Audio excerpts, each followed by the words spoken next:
Assalamualaikum warahmatullahi wabarakatuh. Bismillahirrahmanirrahim. Alhamdulillahi rabbil alamin. Wa sallallahu ala sayyidina Muhammadin wa ala alihi wa sahbihi ajma'in. Wa la hawla wa la quwwata illa billahil aliyyil azim. Alhamdulillah, sekali lagi kita bertemu pada petang ini bagi meneruskan pembacaan daripada Kitabul Al-Karim menggunakan tafsir Al-Jalalain daripada surah Ibrahim. Mudah-mudahan Allah Subhanahu wa taala mengurniakan kepada kita kecintaan yang mendalam kepada Al-Quranul Karim. A'udzu billahi minasy syaithanir rajim.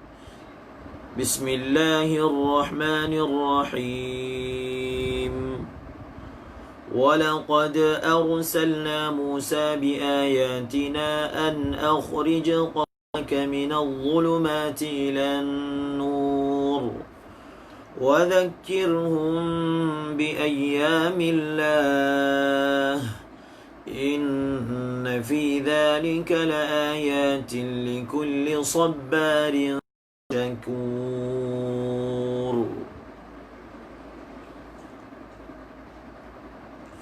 Semalam kita telah berhenti pada perkataannya warraf'u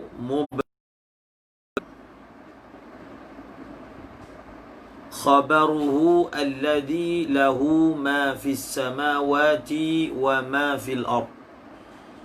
Alladhi lahu ma fis samawati wa ma fil ard.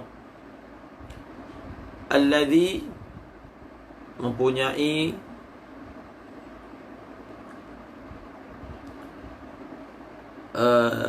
dua ihtimal i'rab, sama ada menjadi khabar kepada mubtada. Sekiranya kita ingin mengi'rabnya sebagai khabar bagi mubtada, ia hendaklah dibaca atas qiraat Allahul ladzi.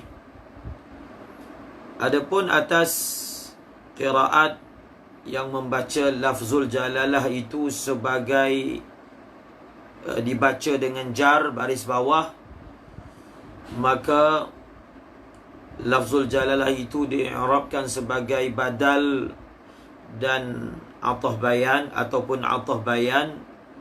Maka alladhi adalah sifat, i'rabnya adalah apa?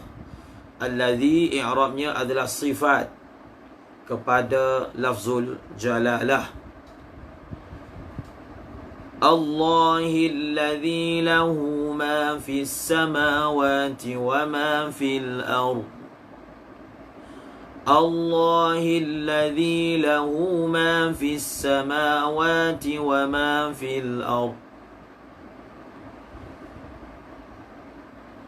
Supaya kamu, wahai Muhammad, mengeluarkan manusia daripada kegelapan-kegelapan kepada cahaya dengan izin Tuhan mereka kepada jalan Zat yang maha perkasa lagi maha terpuji, yang zat itu adalah Allah.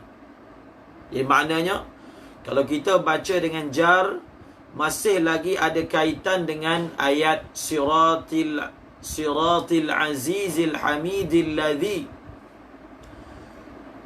Wahai mereka yang berada di atas jalan cahaya ini, hendaklah kamu mengetahui jalan cahaya ini adalah jalan Zat yang maha perkasa, yang mengatasi, tidak boleh diatasi, yang maha terpuji pada zatnya. Dan zat itu adalah Allah. Zat itu adalah Allah yang adalah Allah yang Zat itu adalah Allah yang di sini kalau kita baca dengan penuh tazawuk, maka kita akan dapat merasai hubung kait antara sifat dan juga mausuf. Hubung kait antara sifat dan juga mausuf. Allah yang baginya apa-apa yang ada di langit dan apa-apa yang ada di bumi. Apa-apa yang ada di langit dan apa-apa yang ada di bumi. Pemilik jalan ini yang menyuruh kamu berada di atas jalan ini, yang mensifatkan jalan ini sebagai lurus, jalan ini sebagai cahaya. Dia adalah zat yang memiliki langit dan bumi. Dia adalah zat yang memiliki langit dan bumi. Setiap daripada kita yang membaca Al-Quran, sejauh mana rasa ini datang dalam diri kita. Kita selalu jumpa ayat lahu ma fis samawati wal ard, lahu ma fis samawati wa ma fil ard, yusabbihu lillahi ma fis samawati wa ma fil ard. Kita baca, tetapi adakah rasa bahawasanya segala-gala ini milik Allah itu ada? Itu beza dia. Kita baca, tapi rasa itu ada. Adakah ada? Adakah keimanan kepada bahawasanya ma ini dalam ilmu usulul fiqh dia adalah alfazul umum. Ma ini adalah alfazul umum. Man alfazul umum. Ma alfazul umum. Bila disebut ma, maka maknanya semua sekali tidak terkecuali. Semua sekali tidak terkecuali. Digunakan ma, dipanggil taghliban. Digunakan ma sebagai taghliban ala ghairil aqil. Ada tempat yang guna man taghliban juga. Ada tempat guna ma taghliban. Ini pun satu kaedah dalam bahasa Arab sekaligus kaedah dalam tafsir. Ketika ulama mentafsirkan ayat Alhamdulillahi Rabbil Alamin, Al-Alamin ini asal itlaqnya adalah untuk yang berakal. Maka mungkin akan ditanya, adakah Allah Subhanahu Wa Taala hanya Rabb kepada yang berakal? Maka mereka yang mempelajari bahasa Arab tidak akan membangkitkan iskal ini.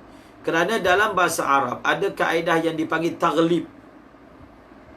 Walaupun disebut yang berakal, tetapi termasuk yang tidak berakal. Ada sisi balaghahnya kenapa ditaghlibkan sisi yang berakal dalam ayat Alhamdulillahi Rabbil Alamin. Dan dalam ayat ini, apakah wajah mentaghlibkan sisi yang tidak berakal, tetapi termasuk di dalamnya yang berakal. Allahilladzi lahu ma ni maksudnya apa sahaja, apa-apa. Apa-apa. Semua termasuk di dalam ma. Sama ada jadi kalau kita nak sebut dengan bahasa mantik, orang mantik bahagikan sesuatu ini kepada zati dan juga ardi. Zat Arab ataupun jirim Arab. Jirim Arab, jauhar, hayulah. Itu istilah dalam ilmu mantik. Maka kalau kita bahagikan sama ada ma itu jirim ataupun ma itu Arab, maka kedua-duanya adalah makhluk Allah Subhanahu Wa Taala. Sama ada ma itu adalah jirim, jauhar, ataupun ma itu Arab, maka dia tertakluk di bawah lahu, miliknya. Allazi lahu ma fis. Itu yang dimaksudkan bahawasanya satu, kita baca Quran atas lidah. Yang kedua, rasa lahu ma fis samawati wa ma fil ardi ada ataupun tidak. Rasa lahu ma fis samawati wa fil ardi. Ayat inna lillahi wa inna ilaihi raji'un. Inna lillah. Ayat ini sebenarnya dia adalah khas, dan ayat lahu ma fis samawati wa ma fil ardi adalah am. Betul tak? Apa maksud dia? Di dalam ayat lahu ma fis samawati wa ma fil ard ada ayat inna lillahi wa inna ilaihi raji'un. Tetapi dalam ayat inna lillahi wa inna ilaihi raji'un, alladzina idza asabathum musibah qalu inna lillahi wa inna ilaihi raji'un. Ayat ini lebih khas. Ayat ini lebih khas kerana dinyatakan dalam ayat ini secara khusus kami, zat kami ini, inna, zat kami ini adalah milik Allah. Kedua-dua ayat ini ada makamnya. Ayat ini makamnya sesuai diamkan. Ayat inna lillahi wa inna ilaihi raji'un makamnya sesuai dikhususkan. Sebab apa? Ada sesuatu perkara yang dia termasuk tapi secara dhimnan. Ada sesuatu ayat yang satu perkara yang dia masuk secara khas. Maka dalam konteks ayat inna lillahi wa inna ilaihi raji'un yang lebih memberi kesan kepada jiwa kalau kita sebut secara khas. Sebab ada orang dia sebut gini, harta kamu milik Allah, harta milik Allah, tanah milik Allah. Tetapi kalau dia tak idafatkan secara khusus, maka rasa itu tak datang. Maka ketika satu orang menimpa musibah, maka dia kena isbatkan dia itu. Sebab kadang-kadang ada orang dia isbatkan harta orang lain milik Allah, tetapi dia belum ada nafi lagi harta yang kat tangan dia. Maka dalam ayat inna lillahi wa inna ilaihi raji'un, untuk supaya rasa itu datang, maka perlu diisbatkan secara khas. Maka inilah yang disebut sebagai ada makam. Ayat itu makamnya kena sebut umum. Ada ayat yang makamnya kena sebut khusus. Ahli balaghah, ahli hikmah yang tahu memilih ayat. Sudah tentu Al-Quran balaghahnya tinggi. Likulli maqamin maqal. Allahilladzi lahu ma fis samawati wa ma fil ard. Dialah Allah. Dialah Allah yang baginya apa-apa. Dialah Allah yang baginya apa-apa. Persoalannya rasa apa-apa itu milik Allah. Segalanya milik Allah itu ada ataupun tidak dalam diri kita. Ayat ini adalah maqam hakikat. Ayat ini adalah maqam hakikat. Kalau misalnya kita kata rumah ini milik Zaid, ini maqam syariat. Ayat itu maqam syariat. Tetapi maqam hakikat, rumah ini juga milik Allah. Adakah salah satu orang bila dia kata ini baju saya, ini rumah saya, ini tanah saya? Jawapannya tak salah. Tak salah. Tak salah sekiranya ayat itu dibawa di makam yang betul. Sekiranya ayat itu dibawa di makam yang salah. Apa maksud makam yang salah? Dia sebut ayat bahawasanya ini rumah saya dalam keadaan tidak ada. Tidak ada ditakdirkan hakikat dalam hati bahawasanya maksudnya sebagai pinjaman. Maka dia salah dalam ayat tersebut. Jadi tidak salah menisbahkan perbuatan kepada makhluk kalau nisbah itu dibuat pada makam yang betul. Contohnya kita dah baca sebelum ini. Ini pun bab tauhid. Ini pun bab tauhid. Sebab ada orang dia jos. Dia kata siapa yang sebut begini maka syirik. Sebut begini maka syirik. Jadi kita belajar dalam balaghah, dalam kitab Mukhtasarul Ma'ani misalnya, apabila satu orang munafik, orang kafir, mengatakan ambatar rabi'ul baqlah, musim rabi' telah menumbuhkan sayur-sayuran. Kalau yang sebut tu orang munafik, maka bila dia sebut begitu, dia sebut memang iktiqadnya bizat. Dia sebut apa? Dia sebut ambatar rabi' memang rabi' musim itu bizat.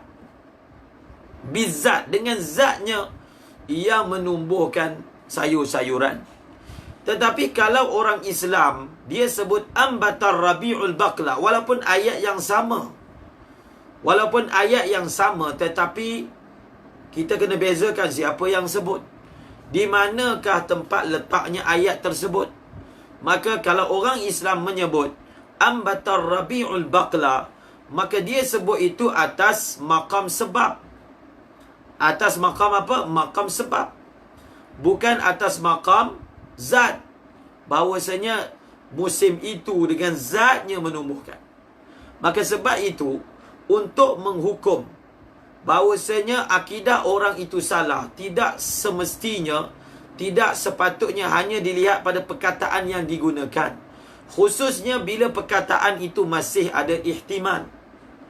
Sebab itu orang yang belajar tauhid, dia kena tahu untuk menghukum orang kafir itu kerja orang yang belajar fiqh, bukan kerja orang belajar tauhid. Untuk menghukum orang ini kafir, satu untuk menghukum i'tiqad ini kafir, itu kerja ilmu kalam, ilmu tauhid. Atau adapun untuk menghukum orang ini kafir, itu kerja mufti. Apa maksud kerja mufti? Itu kerja ilmu fiqh, bukan kerja ilmu tauhid.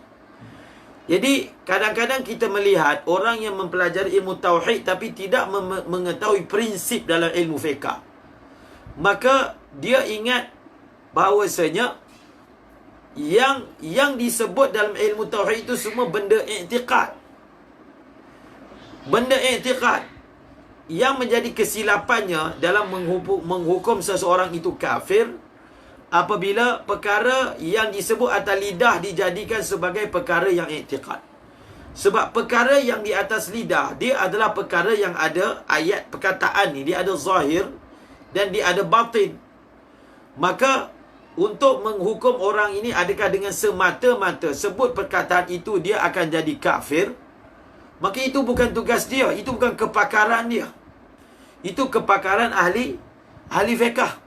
Sebab hukum, nak menghukum orang itu kafir, maka dia ada kaedahnya. Sebab itu contohnya ulama sebut, kalau satu orang itu dia sujud depan sanam, maka hukumnya kafir. Tetapi ada keadaan walaupun dia sujud depan sanam, kita hukum tak kafir. Jadi macam mana? Bukankah sepatutnya akidah tu satu saja? Bagaimana ada keadaan sujud depan sanam itu jadi kafir, sujud depan sanam itu jadi tidak kafir? Sebab tengok keadaan. Kalau ada bi'ah bahawasanya dia itu dipaksa, maka dia tak kafir. Kalau perkataan dia itu masih ada ihtimal, maka dia tidak kafir. Maka jangan orang yang suka kafirkan orang ni, orang yang banyak belajar tauhid tapi dia tak belajar ilmu fatwa. Dia tidak belajar ilmu fatwa, tidak belajar ilmu fiqh. Maka justru itu kitab yang bagus dalam membicarakan perkara yang mengeluarkan seseorang itu daripada agama Islam adalah kitab dalam mazhab al-Imam Syafi'i, Al-I'lam biqawati'il Islam, karangan Ibn Hajar Al-Haytami. Maka sebab itu ada perkataan dia adalah dicakap pada maqam hakikat. Ada cakap perkataan disebut atas maqam asbab.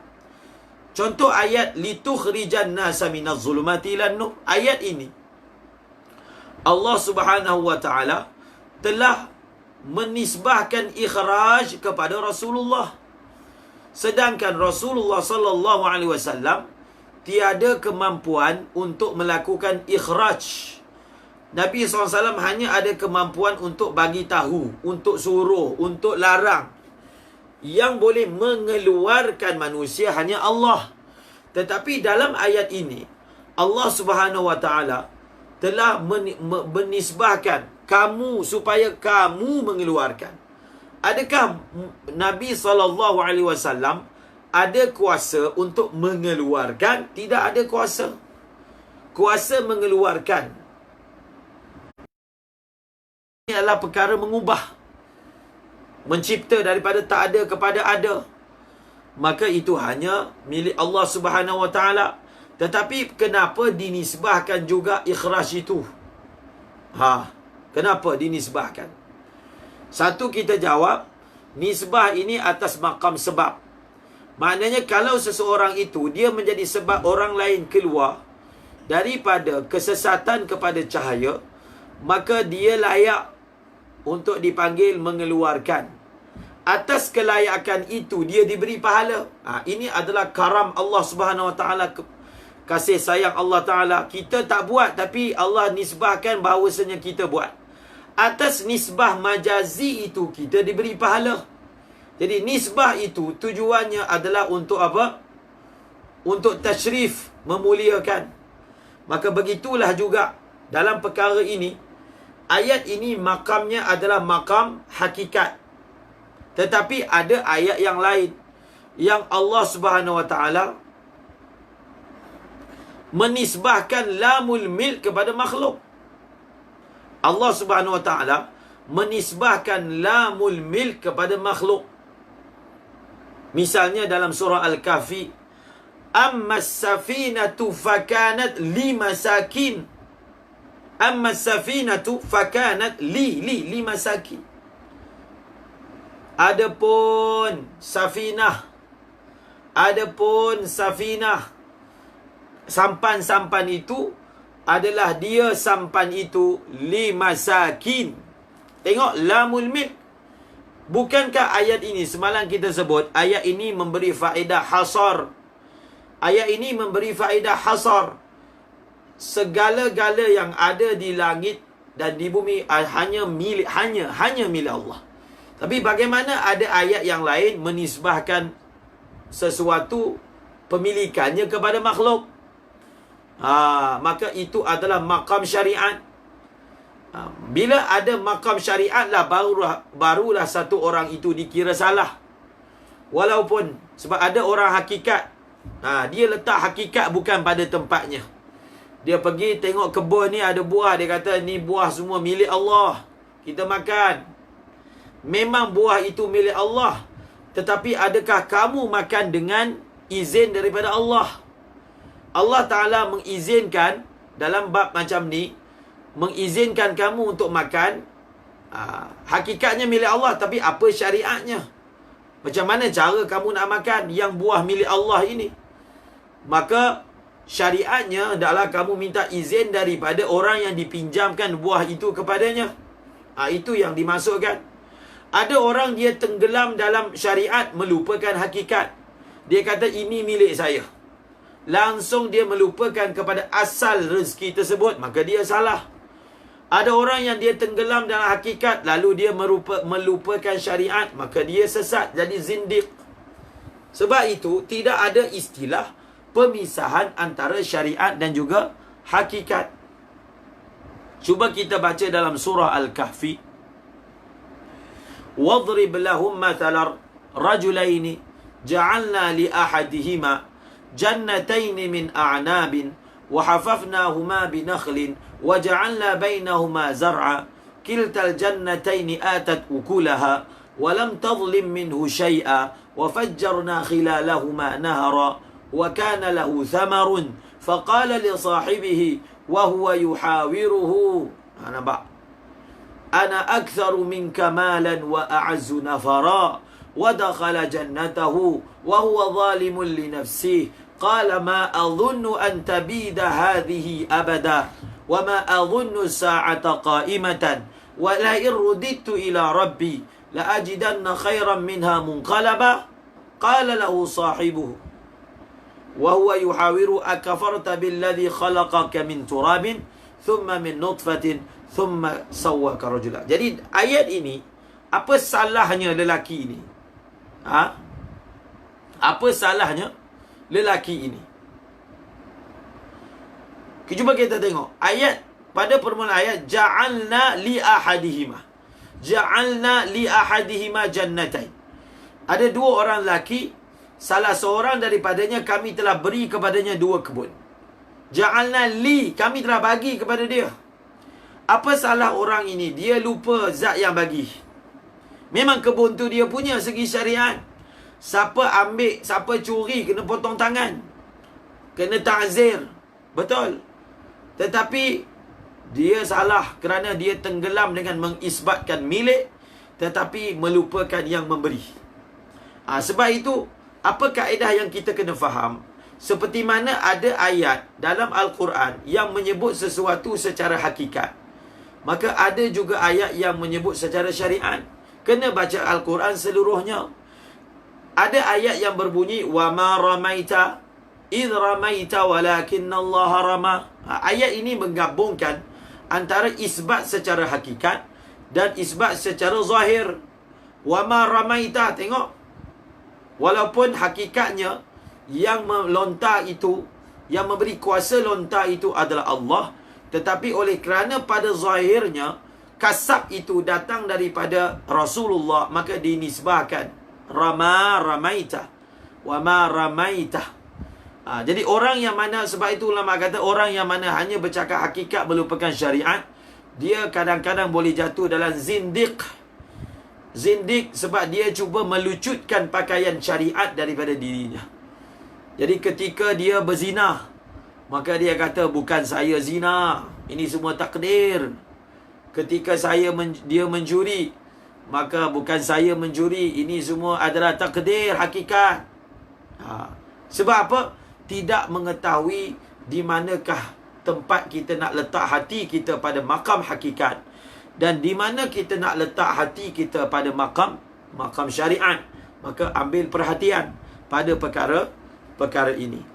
Allahillazi lahu ma fis samawati wa ma fil ard. Sekali lagi Al-Imam Ar-Razi telah mengisbatkan daripada ayat Al-Quran menyanggah akidah Jabariyah. Jabariyah bukan Jabariyah, menyanggah akidah Mu'tazilah yang membezakan antara perbuatan buruk dan perbuatan baik.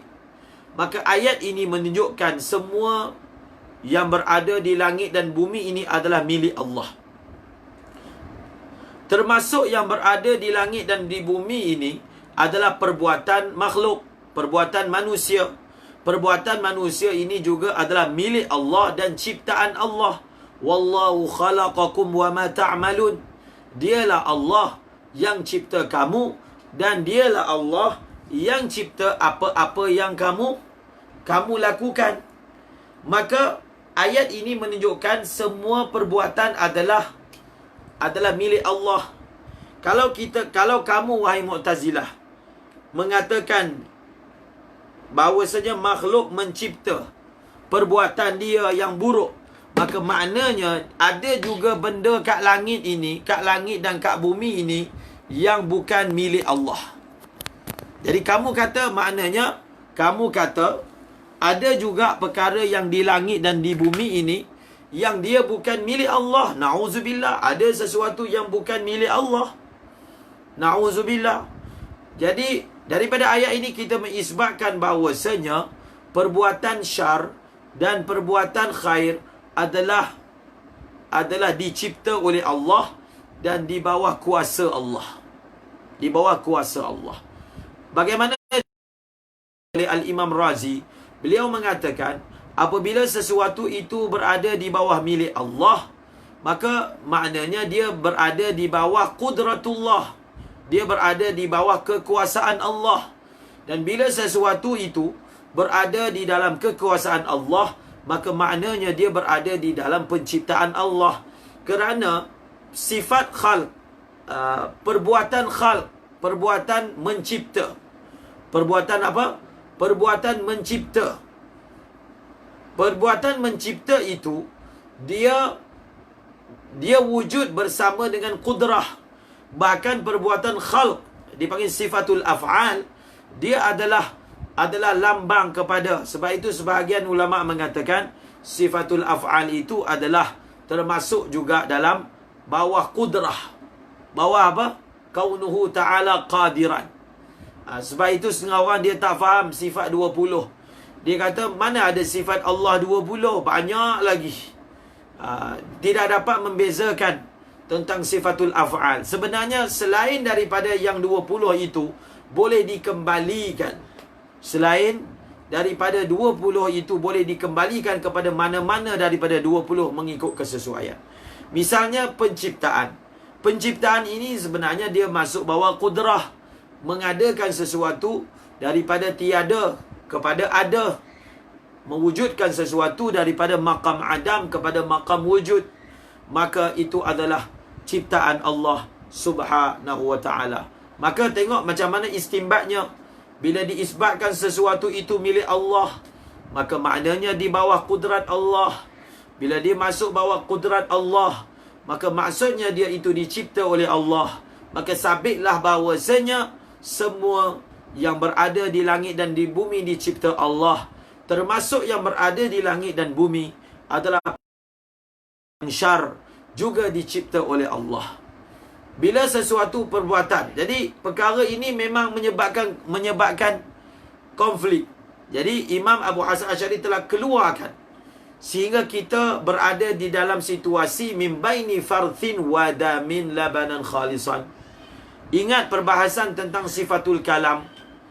Ada yang ghulu, berlebihan dalam isbatkan qidam, sehingga mengatakan bahawasanya mashaf juga adalah qadim. Tetapi ada yang ghulu pula dalam menafikan, sehingga yang sifat Allah Ta'ala itu sendiri adalah hadis, sehingga disebut dengan satu istilah bid'ah sautiyah. Ini disebut oleh Syekh Zahid Al-Kautsari, bid'ah sautiyah, iaitu mengisbatkan saut bagi zat Allah Subhanahu wa ta'ala. Maka akidah Asy'ariyah adalah min baini farthin wa damin labanan khalisan sa'iqan li syaribin. Maka begitulah juga dalam bab af'alul makhluk, perbuatan makhluk. Jadi kita mengatakan perbuatan makhluk ini daripada segi penciptaan dia adalah ciptaan Allah. Daripada segi khalqan, maka dia dinisbahkan kepada Allah. Daripada segi kasban wa ikhtiaran, dinisbahkan kepada makhluk. Maka Jabariyah yang menafikan perkara ini, Jabariyah menafikan perkara ini. Sebenarnya niat Mu'tazilah tu bagus dan niat Jabariyah tu bagus, tapi sesat. Itu maksudnya sesat, kan? Tidak mengikut sunnah. Sebab itu kalau dahulu perkataan bid'ah ini hanya dinisbahkan kepada perkara yang melibatkan akidah. Ulama tak guna, salaf ni dia tak guna perkataan bid'ah ni. Jaranglah. Biasanya bila sebut ahlu bid'ah, maksudnya perkara-perkara berkaitan dengan akidah. Perkara-perkara berkaitan dengan akidah. Itu misalnya bid'ah apa? Ahlul bid'ah, ahlul ahwa, ahlul bid'ah, seperti Syiah, seperti Qadariyah, seperti Jabariyah dan lain-lain, Murji'ah dan seumpamanya. Sebab itu dia ada istilah bid'atul qadar, bid'atul rafdi, bid'atul irja'. Tetapi sekarang ini bid'ah ini dijadikan satu istilah untuk perkara khilafiyah. Perkara khilafiyah dijadikan sebagai asas kepada bid'ah. Paling kurang kalau ada sesuatu perkara itu tidak sunat, maka menurut mazhab kita kata tidak sunat. Walaupun ada ulama lain mengatakan sunat, tetapi tidak digunakan istilah bid'ah untuk perkara tersebut. Jadi daripada ayat ini telah diisbatkan untuk menyanggah akidah Mu'tazilah. Allahilladzi lahu ma fis samawati wa ma fil ardh. Tengok apa takdir yang telah ditakdirkan. Mulkan ataupun milkan wa khalqan wa abidan. Milkan wa khalqan wa abidan. Milkan wa khalqan wa abidan. Sebenarnya perkataan milkan, khalqan, abidan ni, dia adalah suatu isbat paling maksimah. Okey, macam ni. Ada perkara yang mana dia milik kita tapi bukan kita yang buat. Ada perkara yang mana dia adalah milik kita dan kita buat tapi kita tak boleh kuasai dia. Nampak tak? Jadi tengok, apakah milkan wa khalqan wa abidan ni adalah tamyiz. Imam Sayuti ingin menyatakan bahawasanya kemuncak kepada lam, kemuncak kepada lam, alladzi lahu, itu yang saya sebut ni. Kita ni belum dapat rasa. Moga-moga Allah bagi rasa. Sebenarnya kalau dalam hati kita ni ada iman kepada Allahilladzi lahu ma fis samawati wa ma fil ard, bas sudah memadai. Soalannya kita lah, saya lah, iman untuk satu ayat ni pun tak ada. Iman dengan erti kata sebenar. Kita percaya tapi kita tak ada yakin. Ada tak dalam hati kita satu ayat je, kita muhasabah lah. Setiap daripada kita cuba muhasabah. Sejauh mana iman kepada ayat ini, Allahul ladzi lahu ma fis samawati wa ma fil ard. Bas, pendek je. Tapi soalannya, sejauh mana rasa dia yakin kepada ayat ini, bahawasanya semua ni adalah milik Allah. Kalau semua ini adalah milik Allah, mengapa minta kepada selain daripada Allah? Kalau semua ini adalah milik Allah, kenapa berhasad dengki kepada rezeki yang Allah beri kepada orang lain? Kan milik Allah. Ahum yaqsimuna rahmata rabbik. Kamu ke yang bagi rezeki? Tapi kita baca Allahul ladzi lahu ma fis samawati wa ma fil ard, tapi kita masih hasad dengki dengan pemberian kepada orang lain. Itu kan Allah yang bagi. Yang bagi kepada dia itu tuan kepada benda itu, iaitu Allah. Maka adakah kamu ingin mempertikaikan pemberian Allah? Jadi maknanya iman kita pada Allahul Ladzi tak ada. Tak ada. Jadi kita baca, kita lagukan, kita suarakan, tapi rasa, iman, yakin, wallahu a'lam bisawab. Sebab itu sahabat dulu dia satu ayat ni dipelajari bukan makna dibaca, diingat. Bila sahabat dulu, bila disebut maksud belajar Quran, maksudnya amalkan. Amalkan, masukkan dalam hati, yakin, baru pindah kepada ayat seterusnya. Amalkan ayat seterusnya, yakin. Allahul Ladzi pun kita tak ada. Allahul Ladzi lahu ma fis samawati wa ma fil ard pun tak ada. Apatah lagi apa? 30 juzuk Allahul Ladzi tak ada. Bukan Allahul Ladzi. Kalau kita ambil surah Baqarah, Zalikal kitab la raiba fih. Setiap daripada kita cuba muhasabah iman kita kepada ayat Zalikal kitab la raiba fih. Zalikal kitab la raiba fih. Semua yang ada dalam Quran ni tak ada benda yang ragu pun, semua betul. Tetapi bila Allah Ta'ala kata bila ada masalah minta dengan cara solat, kita buat tak?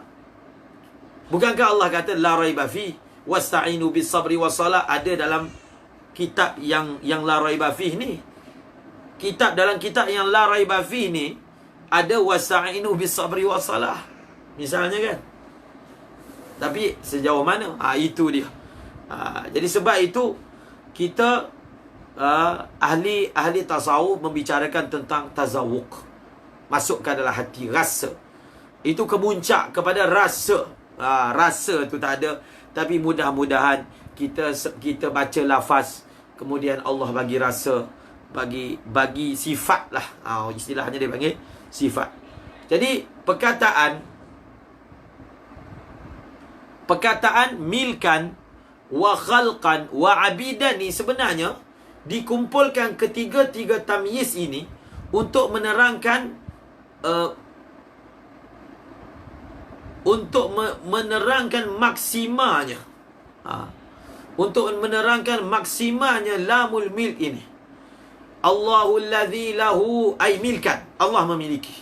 Tapi ada benda yang kita milik tapi kita tak cipta.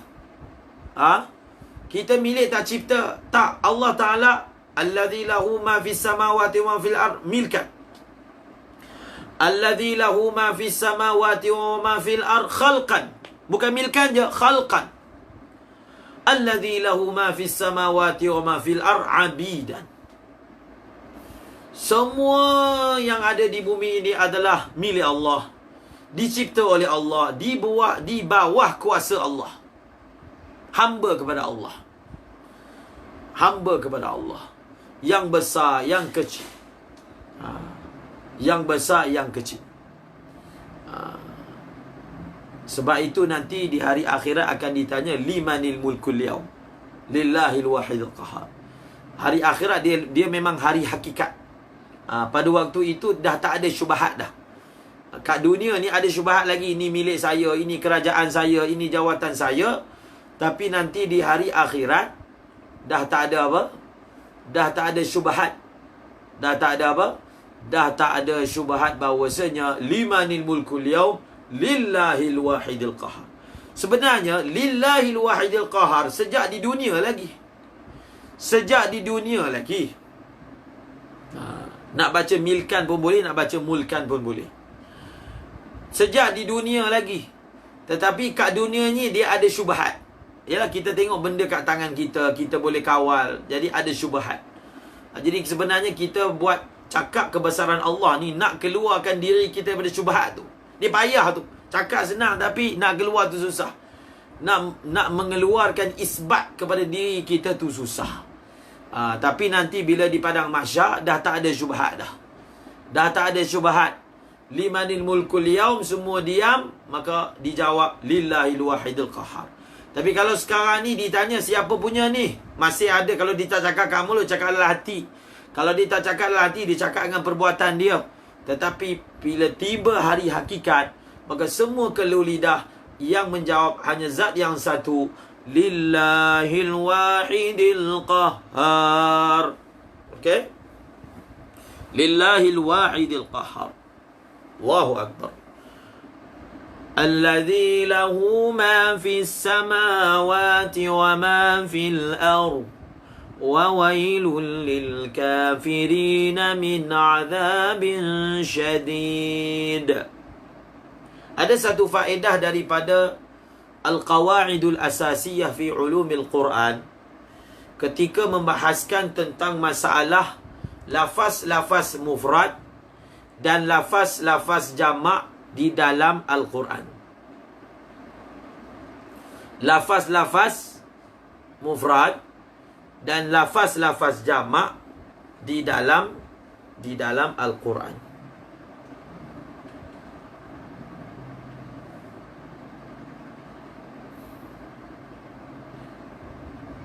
Antara perkara yang dibahaskan dalam kitab ini, antara yang dibahaskan oleh si Sayyid Abuya Muhammad bin Alawi Al-Maliki. Saya baca sikit.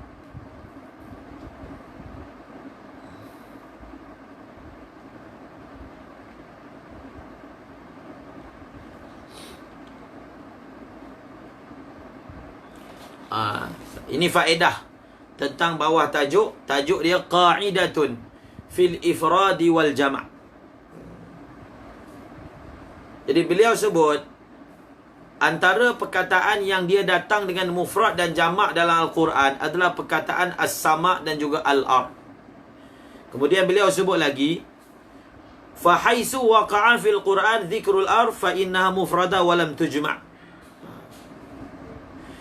Dalam Al-Quran, lafaz ar ni tidak pernah datang dalam lafaz jamak. Adapun lafaz samawat, dia datang dengan lafaz jamak. Kemudian Syekh membagi ta'lil. Kenapa dalam Al-Quran tidak ada lafaz aradun, jamak kepada ar, walaupun dia ini dimukabalahkan dengan bumi, dengan langit. Samawati wal ar mufrad, samawat jamak. Illah yang diberikan oleh beliau li thiqali jamia, kerana perkataan aradun ni dia berat. Dia berat. Dan kalau ayat Al-Quran nak menerangkan tentang bumi secara jamak, maka disebut wa minal ardi mislahun. Adapun perkataan sama, ada setengah tempat didatangkan dalam bentuk mufrad, sama, amintum man fis sama, dan ada sesetengah tempat didatangkan dalam bentuk jamak samawat. Kemudian beliau sebut lagi, kalau ayat yang ingin nak menerangkan tentang bilangan, ingin menerangkan tentang banyak dan juga keagungan, maka akan didatangkan samawat dengan lafaz jamak. Tetapi kalau dalam Al-Quran ingin menerangkan tentang jihah, maka dia akan digunakan dengan lafaz sama mufrad. Itu kaedah. Jadi ada munasabah, jadi kita baca terus. Contoh pula yang dibawa dalam kitab ni, contoh yang tentang samawat. Jadi itu satu kaedah dalam mufrad dan jamak. Jadi mufrad dan jamak tentang samawat dan sama.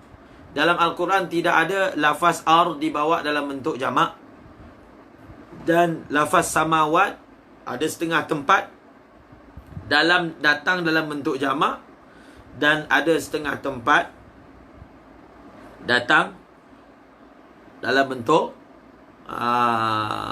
bentuk mufrad. Dan seterusnya, wa wailul lil kafirin min adzabin syadid. Wa wailul lil kafirin min adzabin syadid. Wa wailun ni dia adalah mubtada.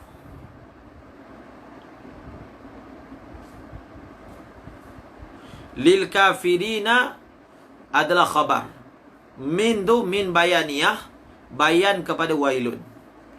Okey, itu i'rab. Wailun ni mubtada, lil kafirin ni khabar, min tu bayaniyah kepada wail.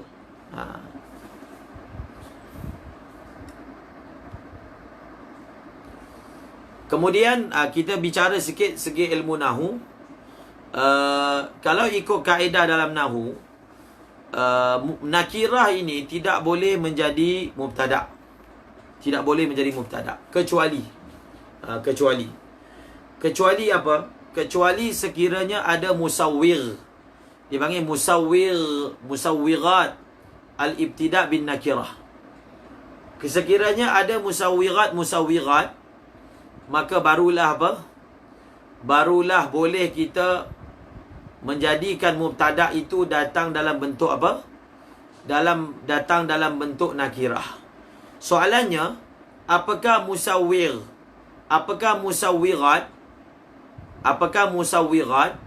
bagi ayat ini? Musawwirat bagi ayat ini adalah jumlah du'aiyah.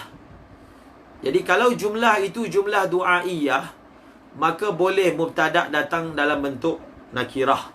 Misalnya, salamun ala nuhin fil alamin. Salamun ala nuhin fil alamin, kan? Ini contoh masyhur dalam kitab Nahu bagi. Jadi salamun ni mubtada, ala nuhin khabar. Bagaimana salam boleh jadi mubtada sedangkan dia nakirah? Apa musawwirnya? Apakah musawwiratnya? Maka musawwirat dalam salamun ala nuhin fil alamin ini adalah jumlah du'aiyah. Maka begitulah juga wa wailul lil kafirin min adzabin syadid adalah jumlah du'aiyah. Maksudnya apa? Wail.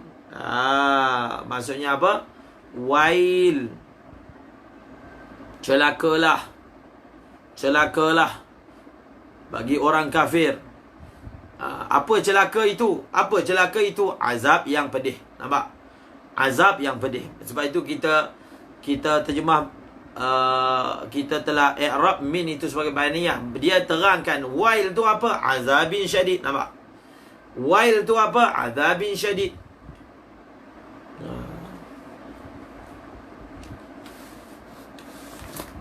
Apa munasabah ayat wa wailul lil kafirin min azabin syadid dengan ayat sebelum ni? Jadi sebenarnya ayat dia ada suatu takdir. Cuba kita baca ayat supaya kamu mengeluarkan manusia daripada gelap kepada cahaya dengan izin Tuhan mereka kepada jalan yang maha perkasa lagi maha terpuji, yaitu Allah, yang hanya baginya setiap apa yang ada di langit dan di bumi. Maka perkara ini dibentangkan. Ada jalan lurus, kamu kena masuk jalan lurus. Orang yang akan mendapat manfaat daripada jalan yang lurus ini, orang yang beriman dengan jalan yang lurus. Di situ dia punya munasabah dia. Orang yang dapat manfaat daripada jalan yang lurus ini, orang yang beriman dengan jalan yang lurus. Orang yang terima dakwah Nabi. Maka kalau dia terima, maka dia dapatlah faedah-faedah daripada jalan yang lurus ini. Maka wawailun, nampak tak? Itu dia punya munasabahnya. Dan adapun orang yang kafir, yang menolak untuk keluar daripada gelap kepada cahaya, untuk berada di jalan yang maha perkasa lagi maha terpuji, maka celakalah dia. Itu dia punya munasabah ayat. Wawailul lil kafirin min azabin syadid. Ada juga satu lagi i'rab bagi min azabin syadid. Min tu i'rabnya adalah apa? Min itu muta'alliq kepada wailun. Wailun itu dengan makna yuwalwilun. Yuwalwilun itu maksudnya memekik, melolong. Wal kan? Maksudnya dan pekikan daripada bagi orang kafir kerana disebabkan azab yang pedih. Jadi dia ada dua tu. Kalau min azabin syadid, kita kata min bayaniyah, dan celakalah bagi orang yang kafir, iaitu azab yang pedih.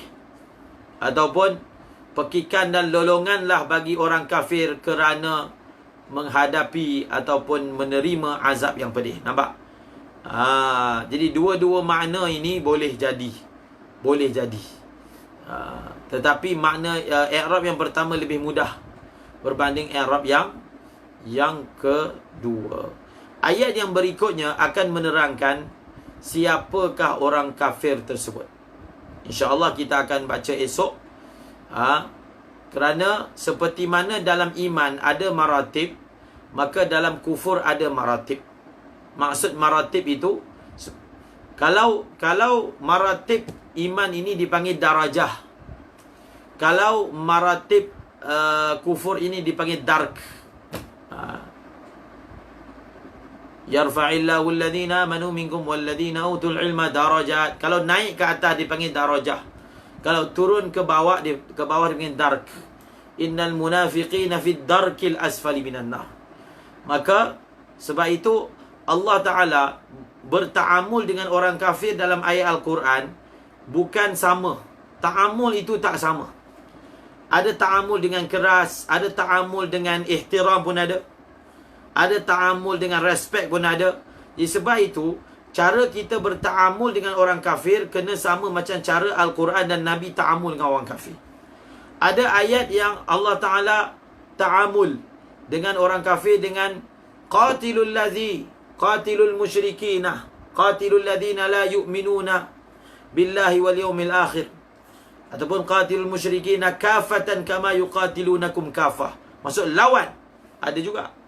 Tapi ada ayat yang Allah puji orang kafir, laisu sawa'a min ahlil kitabi ummatun qa'imatun dzalika bi annahum qissisina wa ruhbanan wa annahum la yastakbirun wa idza sami'u ma unzila ila rasuli tara.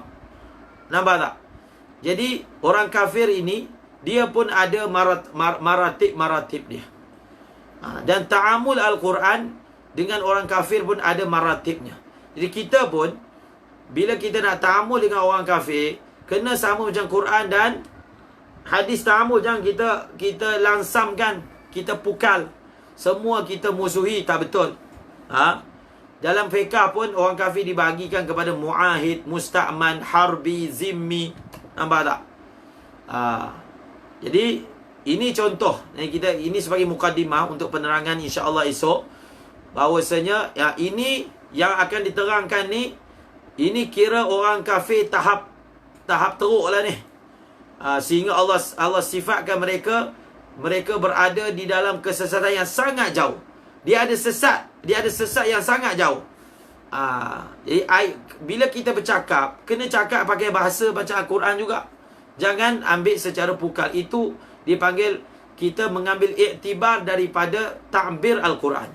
Antara pelajaran apabila kita tadabbur Al-Quran, mempelajari ta'bir yang digunakan oleh Al-Quran. Maka kita gunakan ta'bir tersebut. Wallahu a'lamu bis-shawab. Wa ilaihil marji'u wal ma'ab. Kalamun qadimun la yumallu sama'uhu. Tanazzaha an qawlin wa fi'lin wa niyati. Bihi ashtafi min kulli da'in wa nuruhu. Dalilun liqalbi inda jahli wa hirati. فيا رب متعني بسر حروفه ونور به قلبي وسمعي ومقلتي وسهل علي حفظه ثم درسه بجاه النبي والآل والصحابة آمين آمين برحمتك يا أرحم الراحمين. اللهم اجعل قرآن لنا شفيعا وربيع قلوبنا يا أرحم الراحمين. سبحان الله وبحمده سبحانك اللهم بك أشهد أن لا إله إلا أنت أستغفرك.